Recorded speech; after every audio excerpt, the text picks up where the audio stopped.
Bonjour à tous, je voulais poursuivre mes vidéos aujourd'hui en vous présentant un objet de ma collection que j'aime particulièrement. Il s'agit de l'édition Firefly de The Last of Us Part 1 sur PS5. Une édition que j'avais précommandée à l'époque sur le PlayStation Store, qui s'est vendue très rapidement, qui est seulement disponible sur leur site. Alors désormais en rupture, vous pourrez toujours la trouver bien sûr en occasion. Et sinon, il me semble que vous pouvez toujours commander la version PC. Voilà. Donc je vais vous présenter le contenu rapidement. Et je voulais juste vous dire avant que si vous aimez ce genre d'édition, n'hésitez pas à suivre le site de Steelbook Jeux Vidéo, qui met à jour régulièrement des articles sur les prochaines sorties JV, sur les bons plans également, et vous aurez tous les renseignements possibles, les sites où les articles sont disponibles, les liens, les tarifs. Voilà, donc je vais vous mettre le lien en description. Merci à lui parce qu'il fait vraiment un travail incroyable. Et avec ça, vous serez sûr de ne rien louper. Voilà, je vais vous présenter rapidement le contenu. Donc, le coffret qui se présente comme un livret, avec à gauche le steelbook, qui est vraiment magnifique personnellement. C'est un des plus beaux de ma collection que j'ai. Il est vraiment très joli, avec des petits effets dorés ici pour les lucioles.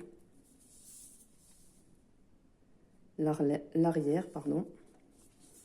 Vous avez à l'intérieur le code de téléchargement. Voilà, donc petit bémol quand même pour cette édition qui ne possédait pas de version CD. C'est dommage. Bon, après, si vous trouvez une version PS5 de ce jeu en version classique, vous pourrez toujours rajouter le disque dedans, mais voilà. Et voilà pour la tranche. Il n'y a pas non plus d'inscription du titre du jeu sur la tranche. C'est pas très grave. Voilà pour ce joli steelbook. Et sur la partie droite, vous avez les comics American Dreams. Donc sur l'histoire, principalement axée sur l'histoire, l'amitié entre Ellie et Riley. Voilà, donc à l'avant, une petite présentation des 4 covers. Rien de particulier à l'arrière. Je vais essayer de les conserver dans le plastique pour les protéger un petit peu. Donc voilà les 4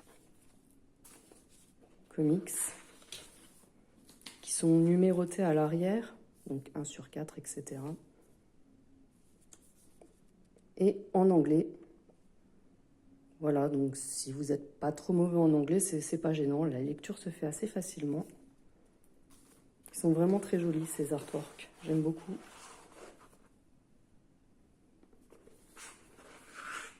Voilà pour le contenu de cette édition, qui est assez sympa. Bon, il n'y a pas énormément de choses. Moi, c'était principalement pour le steelbook, toujours que je prends ce genre d'édition, parce que c'est vraiment exclusif. Après, si le reste ne vous intéresse pas, vous pouvez toujours trouver les steelbooks à part, mais je trouve que c'est toujours sympa d'avoir le coffret. En tout cas, moi, c'est ce que j'aime bien, et je regrette vraiment pas l'achat de cette édition. Voilà. Donc de mon côté, je vais vous dire à très bientôt pour une nouvelle vidéo, peut-être sur une édition spéciale ou un autre item de ma collection. Merci d'avoir suivi et n'hésitez pas à vous abonner si vous ne voulez pas louper les prochaines vidéos. Merci, à bientôt.